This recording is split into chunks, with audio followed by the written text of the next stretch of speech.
Hey friends, it's Joe from DadBod. Today's day 45 of this program. It's about 82 degrees in Tokyo, super humid, and 5:02 in the morning.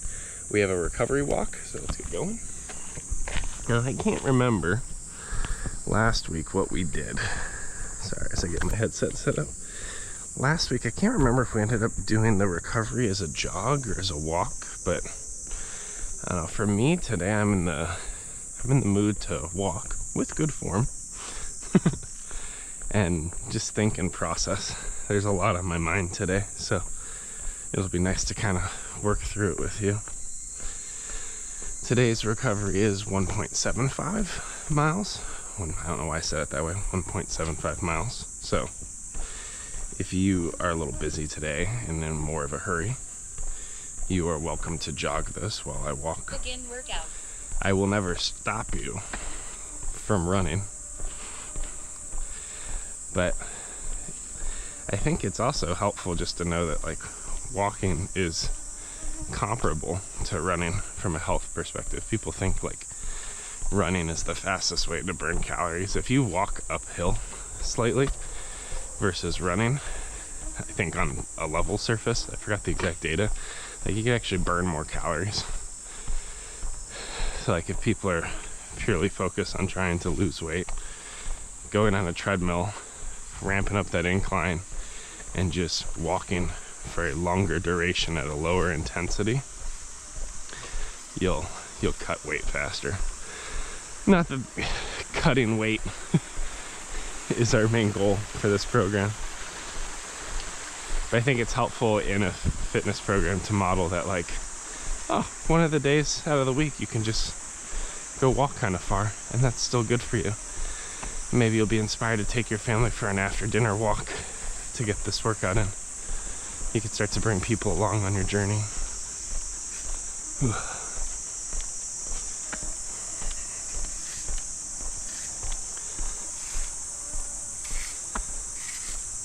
Sumimasen. Arigato. Okay, cool.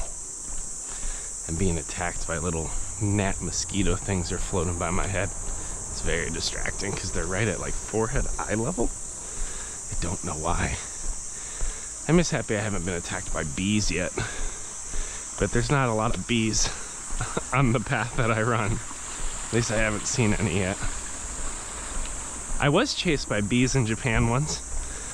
I was in this area called Shingu Wakayama, which is super rural. It's beautiful. It's right on the ocean, so it's like a fishing village. We're doing some missions work out there to help a small local Japanese church with like English camps and kids classes and cooking classes. But we had a member of the congregation let us stay at their house, and they had like their parents had a farm in the mountains. And I decided to go for a morning run, which is gorgeous, near a whole bunch of orange groves. But I stirred up some Japanese hornets and they chased me. It was terrifying.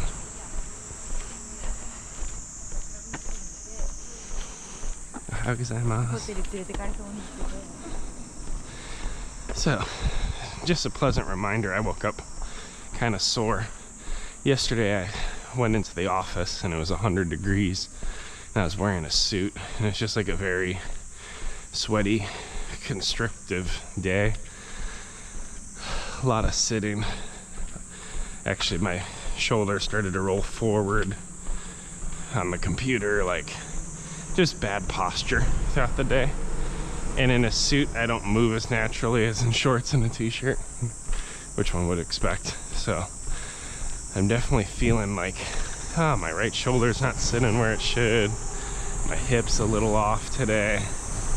So I'm actively working on squeezing the walnut, tucking the tailbone, finding my core, and still walking at a nice brisk pace. A very slight forward lean, so I'm not too far back. So just lock in the fundamentals. This program's not just about learning how to run, but also learning how to walk well. But yeah, anyway, I decided to walk because there's a lot I'm processing in like my vocation or calling. And the term vocation has so many different meanings depending on what context you come from. So maybe I should define that before we start chatting, as I kind of verbally process my life on our walk today. But as you all know, like I come from a Christian context or faith-based context, so I don't try to project the values of that into anyone else's life in this program. It's not the intent of sharing that, but that's like the context from which I lead and live. So it's what establishes a lot of my working framework for how and why I do things. And for the last couple quarters of grad school, I've been studying what we call vocation or calling, which is trying to figure out, like, if you have a theology of believing that, like, God made you and has good works for you to do, like he's positioned you in the world for something, right? How do you figure that out? What are you going to do with your life? Why are you going to do it? That's what a lot of these classes have been about, which have been like really helpful. Like one of the exercises that we've been doing, which is really interesting to me, is called retroactive sense making, in which you go back and instead of trying to figure out like what do you want to do next in your life or what do you want to be when you grow up, it's really like looking back over your life from early childhood to present, breaking your life into multiple phases or stages, and then finding these like critical moments where something happened in your life, whether it's a good moment, a bad moment, a refining moment, a moment where you learned a new skill, and kind of mapping them over time. And then you do the same exercise of retroactive sense making, but you look at key decisions you made amidst those moments that kind of put you on the path you're on right now. And then you go back through your life and you look at key people or pivotal people that have formed and shaped the direction of your life or the values that you believe. You kind of reevaluate those and consider, why was it that person at that time with that critical moment and that critical choice, or defining moments and critical choices. And the activity I did yesterday for school, it was yesterday. Sorry, my days blur together because my weird wake-up sleeping schedule. And my wakefulness drifts at odd times based on when I have to solve problems. But I got the heart rate up. That's good. I'm sweating a little bit. It's also just because it's 82 degrees. It's funny, I got off my bike because it was nice and windy when I was riding. I was like, oh cool, we got a nice cool one. What a break. And then I looked at my phone, it said 82 degrees. And then as soon as I like got off the bike and like really stood up, I was like, nope, it's still muggy. It's still gross. It's not 100 yet. It'll get there. I was like, it's still a warm walk in Japan. Anyway, the activity I did yesterday, which was kind of cool, was looking at epiphanies. And epiphanies are like those aha moments. So like one of my key epiphanies, I've had many, is like when I was in high school, 15 years old, had my first car, beautiful 1994 Honda Accord LX. It was a coupe. It was a very crappy car, but it was mine and I paid for it. And I think I named it Mrs. Bojangles. Dumb high school name. Anyway, one second. That's a B. How gozaimasu. But I gotta find my train of thought. Also, your turnaround today, because it's 1.75 miles, will be approximately 0.825 miles. Don't know what that is in kilometers. Again, for all of you non-US kilometers people, which is the majority of the world, I'm sorry for my inability to think in your unit. I do think your units are better. I made a couple TikToks about it this week. on why metric's so much better. But running's very personal. And miles are like entrained because it's been my metric my whole life. Okay, I'm gonna do a couple of the tilts really quick. Oh, that's great. Can you believe yesterday we got that third set? What was up with that? That sucked. I felt that third set yesterday later in the day. I was like, why did I hammer out that? I could have walked. We didn't have to be there. We could have left. That was terrible. Now, if you quit at the second set, that's okay. I'm not going to judge you. But that was a very impressive game time decision. Impressive because it was in the direction of like our overall health and well-being, even though it was like incredibly soul-sucking and sad. Anyway, epiphanies. So I had this car and I was driving it. How gozaimasu. I had this car, I was driving it. I was changing my CD, listening to Modest Mouse. They had this song called, I remember the exact moment in it too. Oh, what was it called? It was from their second or third album. So the one that came after the Float On album. You can remind me in the comments if I can't figure it out. Shoot, it's gonna kill me now. What is it? It was like the ships had sunk before they ever sailed, or it's something like that. It's a good album. I would say it's not as good as the green cover of the Float On one. Anyway, I'm trying to remember the song. Can't find it. But it's some song about a car crash or a boat sinking or something. I think it's called Dashboard. I gotta look it up. I'll look it up later today and find it. I just look through their discology. Actually, I have a phone, don't I? Let's just do it together, y'all. Come on. It'll be worth it. It'll be fun. There we go. Spotify. See, you can make walking fun. Modest Mouse. Dashboard. It was Dashboard. I was right. What album is that from? Oh, that's gonna get my YouTube video demonetized. I'm trying to find the album name. Show me the album name. We were dead before the ship even sank. Isn't that just a beautiful picture of life?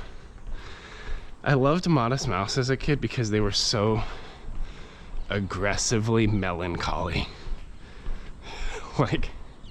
Like Linkin Park was just straight out angsty, which I liked, but like really as like a slightly overweight, smart, nerdy white kid in just Chicago suburbs of privilege, like I didn't really have reason to be angsty. I was what you would label as like a good kid. I worked hard at school. I listened to adults, didn't really challenge authority, unlike my wife. Yeah, so like bands like System of a Down and stuff is like couldn't connect. But Linkin Park, the emotion, the music I liked, I just couldn't get myself there. Whereas Modest Mouse was more like everything's meaningless and pointless and messed up, and just like calling that out prophetically in their music. And I really appreciated that because it was also a season when I was like learning more about faith. So I was in this tension of their mindset versus what I was learning versus who I was. It's very formative. I listened through a lot of their music. Anyway, long story short, I'm changing the CD. We're gonna get to Epiphanies. I haven't lost it, okay? Tamagawa, let's go. Feeling a little compression in my spine, so I'm kind of working on form right now. That's why I'm breathing a little heavy. Maybe we can find our lovely neighborhood snake over here. Wouldn't it be great if I got bit on one of these? I mean, I was working through video edits. I got attacked by crows once, attacked by bugs, attacked by a snake.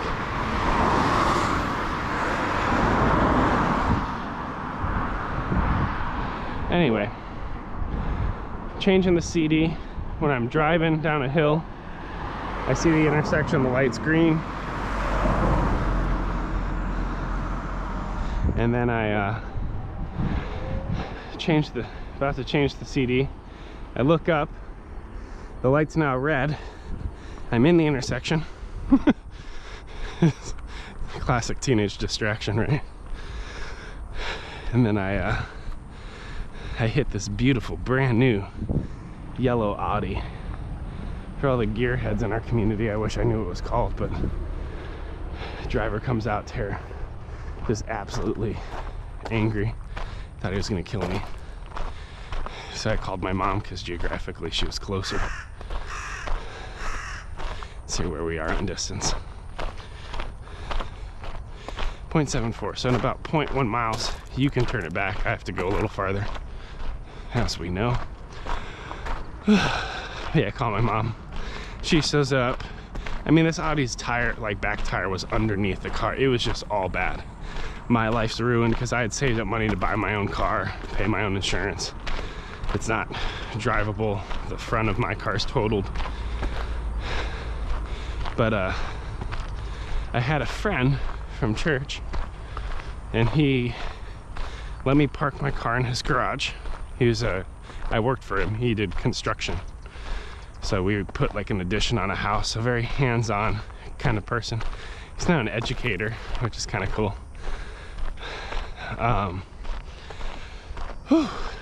The heat's catching me a little bit. But anyway, park my car in his garage. He hands me a welder and says, "Good luck." And I start taking apart my car little by little. Rebuilding it. How gozaimasu. Take my car apart little by little. Buy a new front end from a junkyard. So I had a green car. Bought a black hood and a black front end. Weld on the frame. Start putting things together piece by piece. I knew nothing about cars. I had no guidance. It was just me and 80 hours in a garage figuring it out.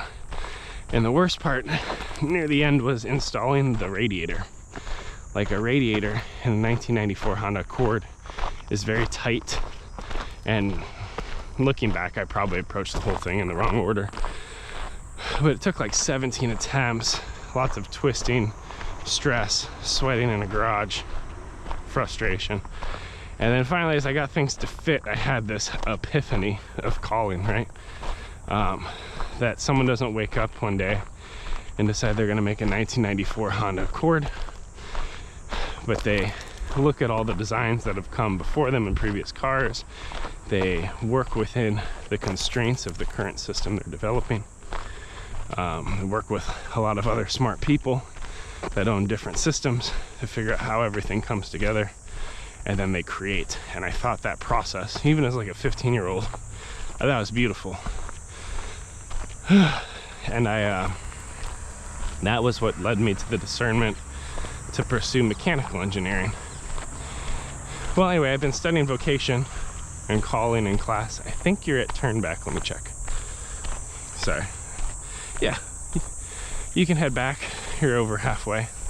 Although, I mean, you have your own distance tracker, so if you got to go a little farther, keep going. I walk fast. Oh, it is hot.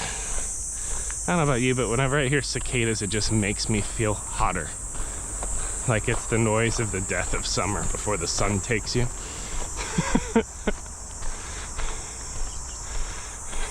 That'd be a good shirt for me to make. Just a cicada chirping as it beckons you towards death from the summer heat. But anyway, I've told that story hundreds of times over my engineering career. Like, that is the moment that said mechanical engineering.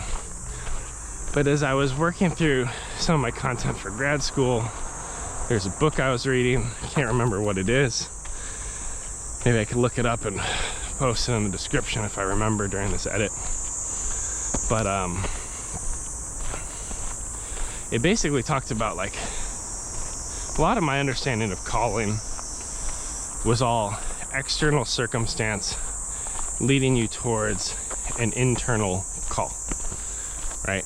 all this stuff happens to me, car accident happens, I have to fix my own car happens, and that helps me realize, oh, I'm an engineer.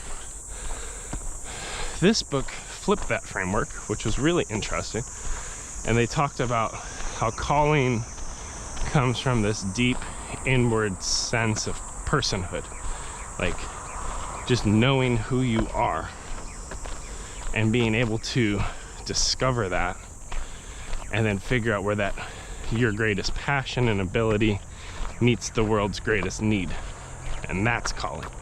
But it's driven inward out as opposed to outward in, and for me everything in my life's outward in. It's an area I struggle with. So all right, I'm at turnaround. Whew, it's hot. Let's go. You're 2/3 just about. You're doing great. It's roly-polies and stuff out. There's a lot for me to look at on the ground, which is nice. I think I'm gonna do roll and release, foam rolling when I get back. I always tend to do that on Wednesdays.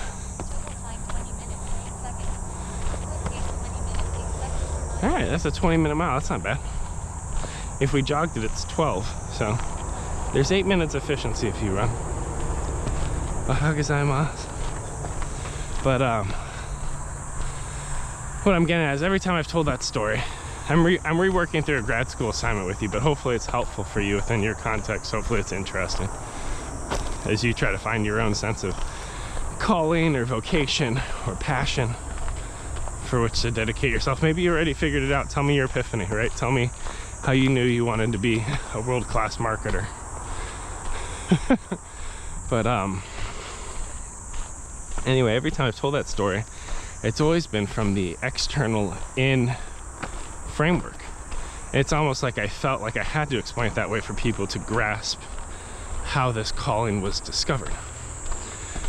But as I reevaluated it from an inside out perspective, it really revealed aspects of my values and character, even that young at 15, that I still carry with me today. That like I'm restorative in nature, I'm creative, I can explore new problems, that I appreciate working in community in an inclusive or collaborative way, because I celebrated that epiphany came from a celebration of how things actually get made.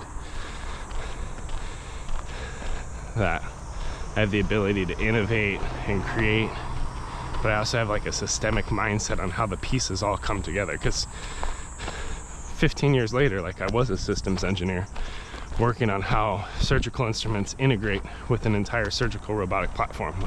Like I owned that pocket. That was my radiator. But it wasn't because of external opportunities that I got to that point, but it's how my values and passions and gifts aligned without external circumstance. So like that was pretty big for me just in this class, to really start to look at what are my values and pieces of my character from which my giftings flow, and how do I match that with what the world wants or needs versus being shaped external in.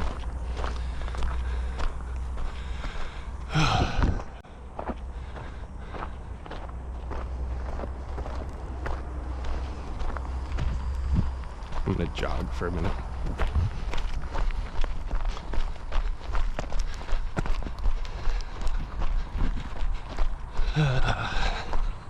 I just want to keep talking, but I didn't want to talk louder behind that guy and talk at that lady that's coming towards me, and there's someone coming from behind. I was like, I'll just run for a little bit, which, whew, this is sore. Those 4 miles, man, that 4 miles was tough. I'm still super impressed that we did that.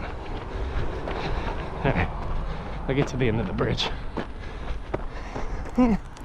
I'll trottle now, that's enough.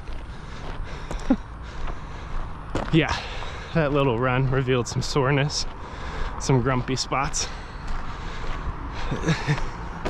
So we're definitely gonna do foam rolling today. Maybe stretch and release. Okay.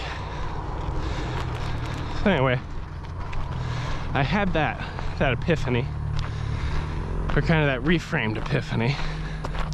I'm like, okay, who am I?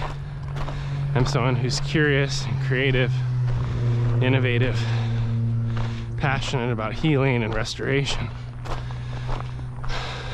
So what's my future look like? What do I need to learn?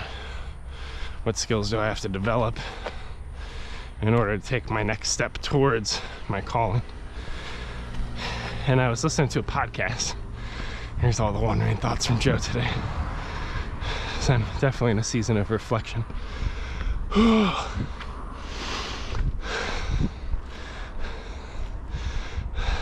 Stairs are still hard. Those stairs were brutal on Monday. I remember those stairs. I was grumpy with them. Anyone else still have sore quads? Quads are that big lumpy muscle on top of your thighs. On top and to the outside, I believe. Maybe it's on top and inside. Still learning what all these things are called. I'm just a dumb engineer. But anyway, I was listening to a podcast on the train home yesterday. And there's this guest. The whole podcast really is about calling, actually, which is really neat. I think it's called Making It Work. Initially, it took me a while to warm up to it. I listened to 1 or 2 episodes and I was like, I don't know if I like the host style. But then as I kind of kept listening, like the people they bring onto the show are phenomenal. And then the hosts are phenomenal. It just took me a while to get their approach. But Making It Work is really looking at how do you like integrate all aspects of your life. It does come from a faith context into the works of your hands or what you do. And they had a CEO come on who owns like a self-publishing company that's reimagined the models for publishing books. I think their group has published like 1,600 books or like something substantial, which is really cool. And they're kind of disrupting the publishing industry. But he's a marketer, and marketing is an area where like I've had some interesting lenses. Like I haven't been willing to identify as a marketer because I've had such poor experiences with bad marketers within my organization, and also some of the good ones, right? So even when I define my role within Johnson & Johnson right now, I am the front end, which just means the early stage of discovery. I'm the front end innovation lead Japan, front end innovation lead Japan, which is comparable to being like the director of front end innovation, but that would be self-titling technically on paper. I'm a senior engineer, which is like a lower mid-tier engineer. It's a good title. Worked hard to get it. We could talk through that story. I was promoted once in 7 years, so it took me a while to get to senior. Let's jog through all the dogs. Just a nice little trottle.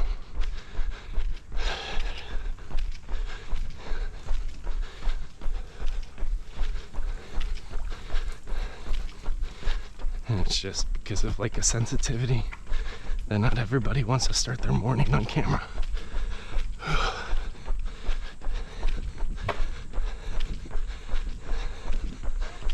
Ohayou gozaimasu. Arigato. I'll run to the intersection. Whew. Friday, I don't know Friday if we have a fartlek in us. At least not one of those crazy run and jog ones. But we got time to recover, so we'll see. All right, so anyway, this publisher guy, hopefully this is distracting you. I might have ran a little too fast. It is hot.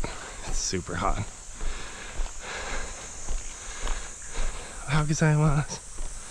But the self-publisher wrote a book. So he considers himself a CEO, right? So he's an executive leader, but he considers himself a marketer. And that identity of being a marketer is something that provides a lot of value to him. And like, it's a vocation or calling that he's willing to own and reclaim, even though the context or the connotations of marketing are often negative because of poor experiences we've had with people in those spaces where they're trying to manipulate or coerce, push a product that's not good, things like that, right? So we have a colored perspective of people in that field. But he really thinks that like marketing is like strategic influence and providing value, and it's what really shapes organizations and motivates or inspires or influences institutions to develop solutions that actually transform the world or meet the needs of their customers in new creative ways. So anyway, guy's talking. He's like, I wrote this book. And I was like, oh, what's the book? Even though I don't like reading, I was like, this is interesting. If you've published 1,600 books, you're a CEO, you identify as a marketer, which is a lot of what I'm doing. And you wrote a book about, it's called like How to Market Like Jesus, which initially, like when I heard it, I kind of laughed. I'm like, really? Which is the sentiment he normally receives as well. But like when you look at the movement that was created, how that brand was aligned over time, how it flourished beyond the initial point of context, like there's actually like a lot of rationale for approaching Jesus as like a master marketer. Anyway, I picked up the book on the train. The podcast ended. I was like, I'll buy it. I'll give it a shot. One chapter, and I was like, oh my gosh, this is one of the best books I've read. Like, despite like my bias towards the title, it was really helpful. And for me, doing all this vocational reflection, right, on like identifying as an engineer from those experiences with my car. Yet, when I look at where I'm at right now, I'm the front-end innovation lead is how I emote my role. I do think I'm on a business leadership, executive kind of path, which is super humbling. I'm not reaching for it. I just think it's going to start to show up over time based on how I solve problems, how I lead. But in the meantime, in this season, I've normally discussed that my role is like an engineering, marketing, business development hybrid, which is true. But from reading the first chapter, I'm like, whoa, am I open to identifying as a marketer? Like being part of that group. I technically report through marketing, but that organization sees me as their engineer as opposed to a partner as a marketer. So I started thinking about all the good marketing colleagues I've had over the years.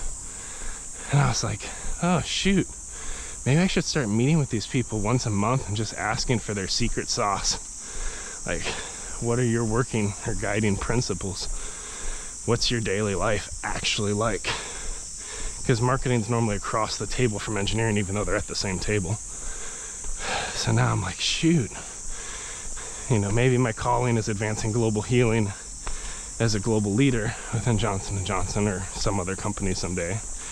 And that might end up in the executive space. But in this season, am I willing to leave the identity of an engineer, bring that identity with me, but wrap it with the identity of marketing? Really interesting, complex things to think about. But you can only get to those like epiphanies if you're doing the work to process your life, that retrospective discovery, looking over the pieces of your life, your giftings, your skills, the people, the choices, and trying to figure out, well, what do I tweak today so that I can start to step into that next stage, if that makes sense. Whew, that was a long-winded conversation, but we got our 1.75, I think. Let me see if I did the math right. Yeah, 1.71, I'll take it. It's close enough. I have the rest of the walk back, so I'll go up to 2 miles probably. But I'll give you a little bit of river time for you to reflect. You know, think back through your life. And if there's any significant, I'm checking for spiders because I'm paranoid now. From that big nasty I saw the other day. But just think through if there's any significant critical moments in your life, any epiphanies, any people that have kind of shaped you into who you are today, and how that connects to who you want to become or where you want to go. So I'll just give you a little bit of time to think. But great work today on your recovery walk. It's awesome. And we'll chat in a minute.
Alright.